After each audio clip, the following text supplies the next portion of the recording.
Bismillahirrahmanirrahim. Assalamualaikum warahmatullahi wabarakatuh.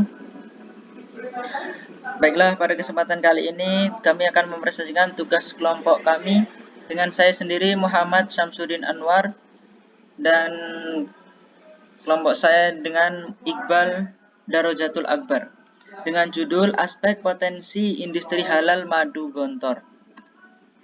Baik. Mengenai latar belakang masalah ini, Madu Gontor ini merupakan unit usaha baru yang dibawahi langsung oleh Yayasan Pemeliharaan dan Perluasan Wakaf Pondok Modern atau YPPWPM Darussalam Gontor bagian pertanian. Pada awalnya produksi madu gontor ini memang sudah lama diterapkan dan diurusi oleh Yayasan Perkebunan Sawit PMDG Kampus 10. Dikarenakan akan melihat harga madu di Jambi ketika itu mulai turun, maka pihak Yayasan Perkebunan Sawit mencoba untuk menjualnya ke Jawa dengan perantara YPPWPM Gontor Pusat dengan harga yang sesuai dengan harga di Pulau Jawa. Dan alhamdulillah potensi peminat madu ini lumayan tinggi. Melihat potensi produksi madu ini sudah sampai ekspor ke luar negeri, maka di sini kami ingin membahas dan meneliti mengenai proses peternakan lebah madu hutan ini.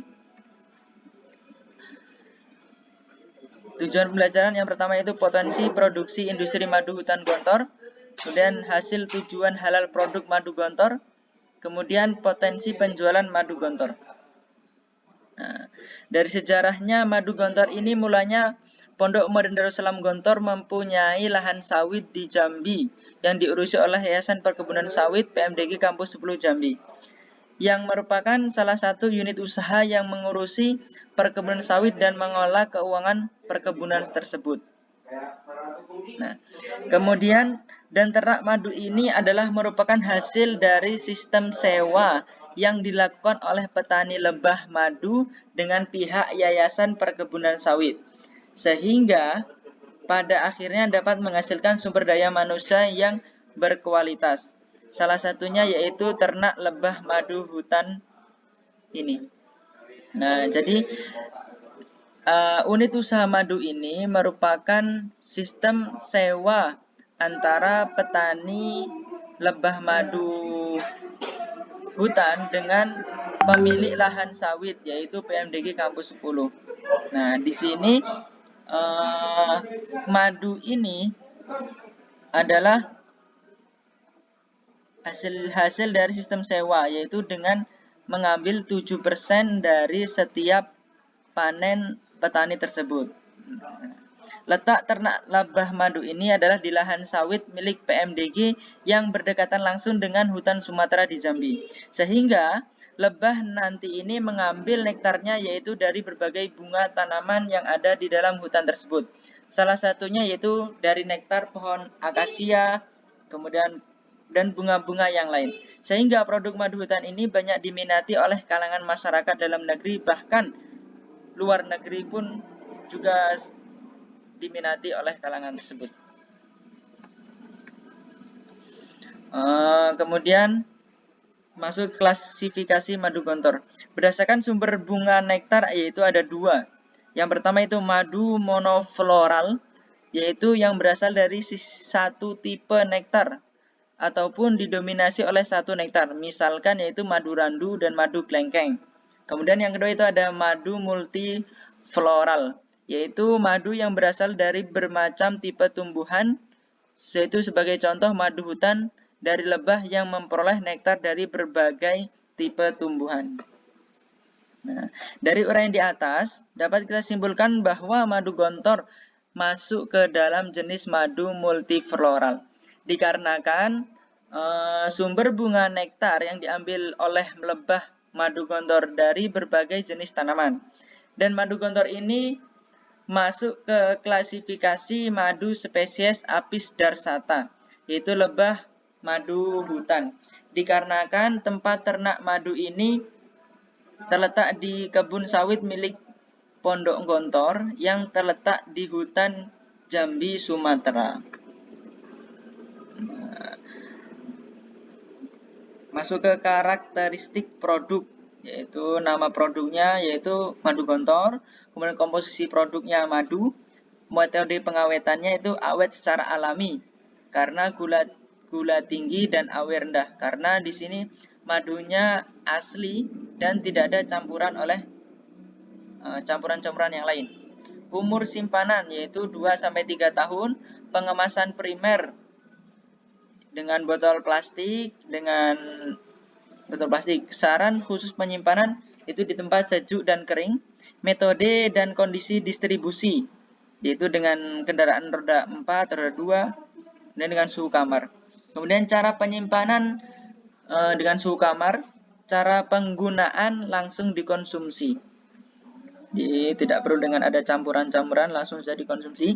Kemudian persyaratan yang ditetapkan yaitu berdasarkan SNI nomor 3545 2013 tentang madu. Nah, ini merupakan gambar potongan sebagian hasil panen madu gontor. Kemudian yang sebelah kanan ini yaitu gambar kemasan dari madu gontor. Metode pembuatan madu gontor. Yang pertama yaitu masuki pemanenan. Jadi waktu panen umumnya ditetapkan dengan ditaksir waktu kira-kira 2 pekan sehabis masa nektar berakhir. Yaitu di mana masa bunga madu nektar diberikan telah habis diambil. Jadi pemanenan ini yaitu sekitar 2 minggu sekali dalam setiap bulan.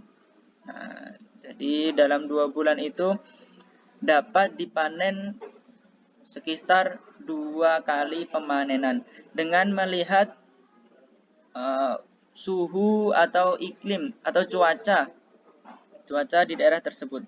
Kemudian yang kedua itu ekstraksi. Saat sebelum diekstrasi, sisir madu dikupas susunan lilinnya terlebih dahulu. Umumnya dengan pisau. Dengan pisau panjang serta tipis, susunan parafin disingkapkan dari dasar ke atas. Setelah itu dicoba sortasi supaya mutunya seragam. Spesialnya terhadap warna madu.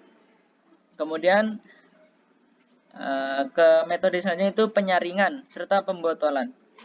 Walaupun pada ekstraktor umumnya telah ada saringan, namun umumnya saringan tersebut masih agresif, sehingga pecahan-pecahan malam yang kecil masih terikut. Makanya diadakan dengan penyaringan kembali, yaitu untuk memperoleh madu yang bersih.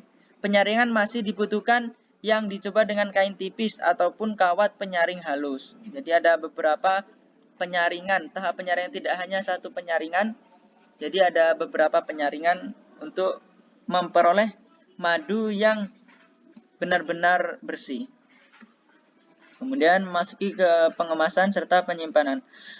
Untuk madu yang diekspor umumnya dalam jerigen kapasitas 50 kg.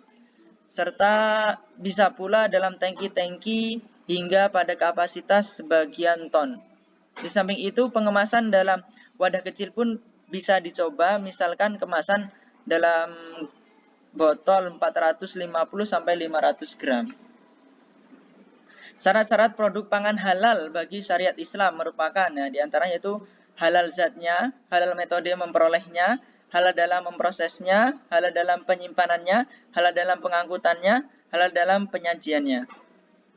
Nah, ini merupakan contoh stiker kemasan madu gontor dengan neto 450 gram. Ini merupakan data penjualan madu gontor dari bulan Sya'ban sampai bulan Muharram 1443 Hijriah. Nah, dalam saldo ini emang dalam tabel ini menurun dikarenakan pada bulan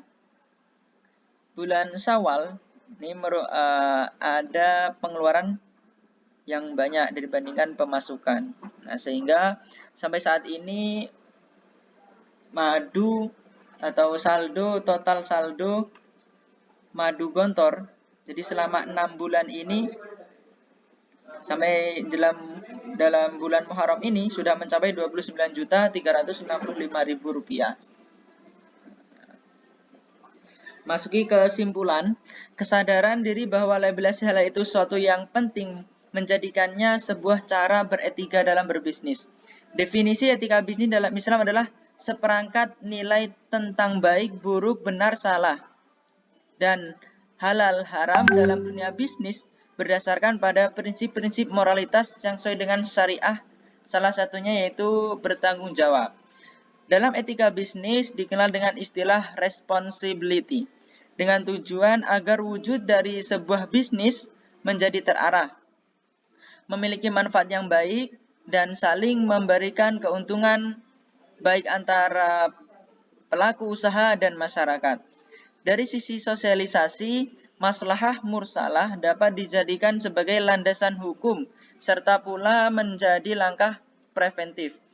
Sosialisasi sebagai kontrol dan pencegahan para pelaku usaha supaya tidak keluar dari dalam koridor syariat maupun hukum yang berlaku di Indonesia dengan mengetahui mekanisme serta materi mengenai batasan produknya, hingga tidak menjurus kepada suatu yang diharamkan baik oleh hukum agama maupun hukum positif yang berlaku di Indonesia. Dari sini kami dapat menyimpulkan bahwasanya produksi madu gontor ini ditinjau dari cara pembuatan sampai pengemasan, insya Allah sudah layak dikatakan halal.